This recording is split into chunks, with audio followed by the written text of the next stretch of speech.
It is now official. The New York Rangers have made a pretty massive decision that will have a pretty major impact on what they're able to do this offseason, possibly, by making moves, of course, trying to upgrade this team, and also what they're going to be able to do at this upcoming draft on Friday, as they have officially given up the 12th overall pick to officially keep next year's pick in the first round. So the Rangers are giving up the 12th overall pick this year. They'll keep their 2026 first round pick instead of giving up next year's first, which is definitely a pretty interesting decision. And like I said, could have a pretty major impact on what this team is able to do this offseason. So we're going to take a look at kind of what this means for this team heading into this offseason now. And, first off, I think it is a bit of an interesting kind of decision, but it makes sense if the team wants to go down a certain kind of path. And that path is, of course, the offer sheet route. Now this team has their first round pick to, if they want to go out there and offer sheet a certain RFA,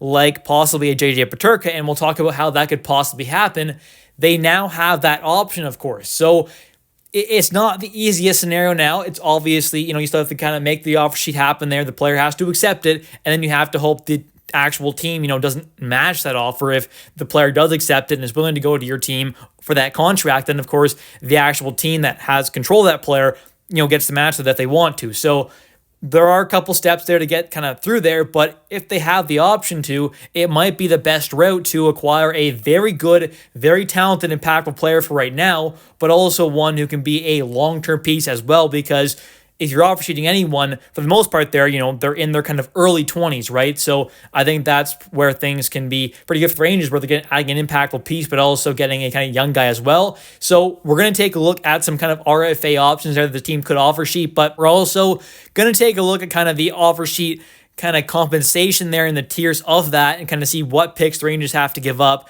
and kind of see what cap hits they'd be giving up alongside certain draft pick kind of amounts there. So let's take a look at that right now. And first off, the kind of basic kind of tier where the Rangers would really be kind of starting at is the kind of 4.68 mil range up to that kind of 7 mil mark there. Anything lower than that, and you're giving up like a second round pick or less. So at that point there, you're not really going to be getting a very kind of high quality level player. And at that point there, you're probably not making an offer sheet. So anything above that makes sense there. So 4.68 mil range to 7,020,000. That's that mark there. In between there is a first and third round pick in compensation, which the Rangers do have both their 2026 first and 2026 third.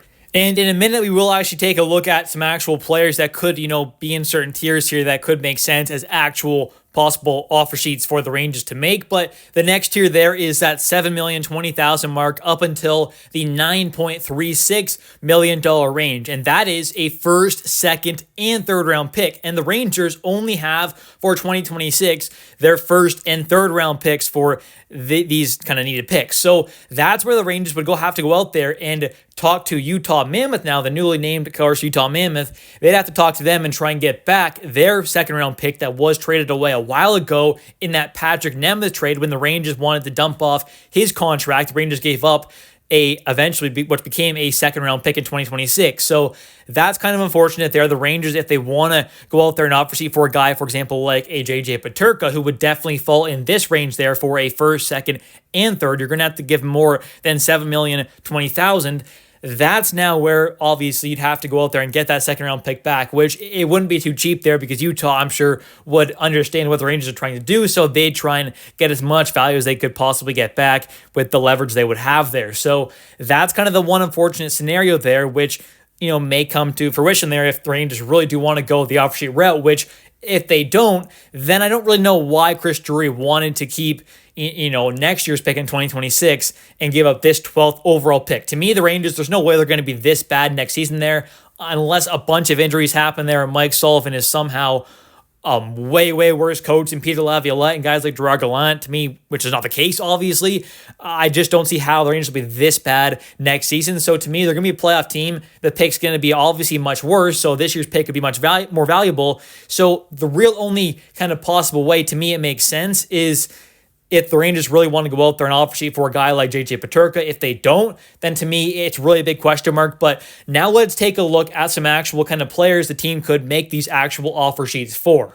And quickly, before we take a look at the actual players the Rangers could offer sheet, I did want to mention there were some rumors talking about the Rangers possibly being quite willing, mainly being, the owner, James Dolan, to hand out some massive signing bonuses in these contracts to help kind of deter away some certain franchises, maybe like a Buffalo Sabres team, from matching the actual contract, because the team has to match the exact same contract. So if the Rangers make an offer sheet for, the first guy we're going to talk about here, for example, like JJ Peterka, and the Rangers, put in that contract a massive signing bonus, which, normally maybe a team like Buffalo wouldn't want to hand out there, and a team like the Rangers wouldn't mind doing, the Rangers can give a massive signing bonus, which would obviously deter away a team maybe like Buffalo to just add on that extra little bit of chance there of, Buffalo not matching. So that's where that could definitely go in the Rangers' favor with having an owner like James Dolan, which is pretty nice there. But taking a look, like I said, the first guy there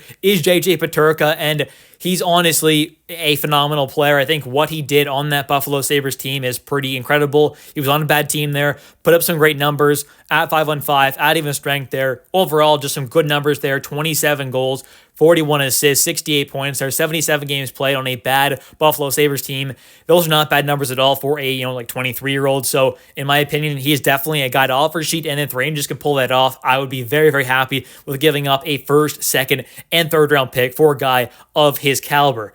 And as of right now, the Rangers only having about $12.2 million in cap space available. There is a decent chance the Rangers would probably have to give up possibly, certain other players on this team, like trade some guys away, maybe like a K'Andre Miller, a Carson Soucy, if they somehow can trade away as a Zibanejad, which I don't think will happen. But, maybe they might have to move off some more salary off this team to actually, go out there and get certain of these guys. I mean, some of these guys might be possible, obviously, but some of these guys are going to be a little out of the price range there unless they do trade away some other players. So obviously have to keep that in mind there. But carrying on, though, and taking a look at the next guy on the list is Gabe Vilardi, who I think, honestly, wouldn't be a bad pickup at all. He is a center, so could be maybe a third-line option there for this team.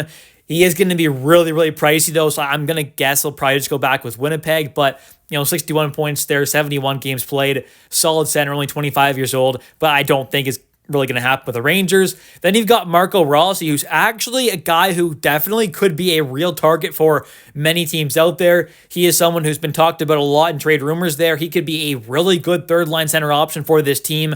Only 23 years old, left-handed shot. It's a bit undersized there at about 5'9", but solid center, not awful defensively, but definitely not great. So that's not a big area of his game, but really good numbers at 5-on-5. Really good offensive player, though. 60 points, 24 goals, 36 assists in 82 games played, 0.73 points per game. Not bad at all. Very good offensive player. All right defensive guy, but for a third-line center option, might not be bad at all, and definitely seems like he very well could end up leaving Minnesota this offseason.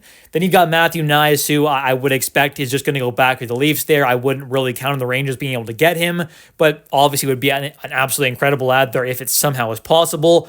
Morgan Geekie, I think, will definitely go back with Boston, of course, but he definitely would be a nice option, although he is arbitration eligible, which that could end up happening there, which he couldn't be off-sheeted at that point if he does file for arbitration. Same thing with Brian McLeod there. If he does file for arbitration, he cannot, I believe, be off-sheeted there, but definitely could be an interesting guy to possibly target there from Buffalo.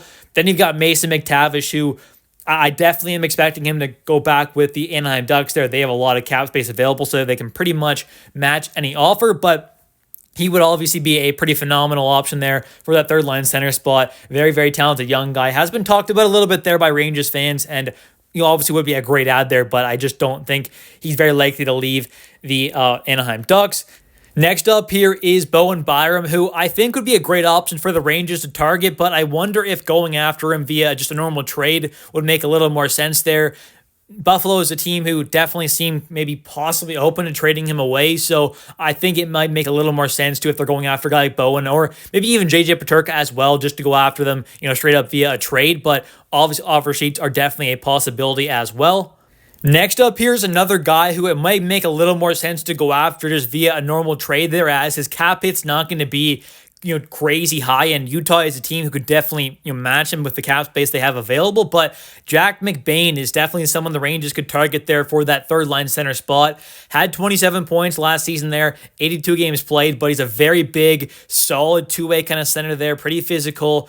Not bad point totals there. 13 goals, 14 assists, solid kind of all-around player there. So definitely could be a decent option for the Rangers to go after, who would be somewhat cheap there, but they may just rather stick with a guy like Yusuf Parson than giving up more assets for a guy like that, but you never know.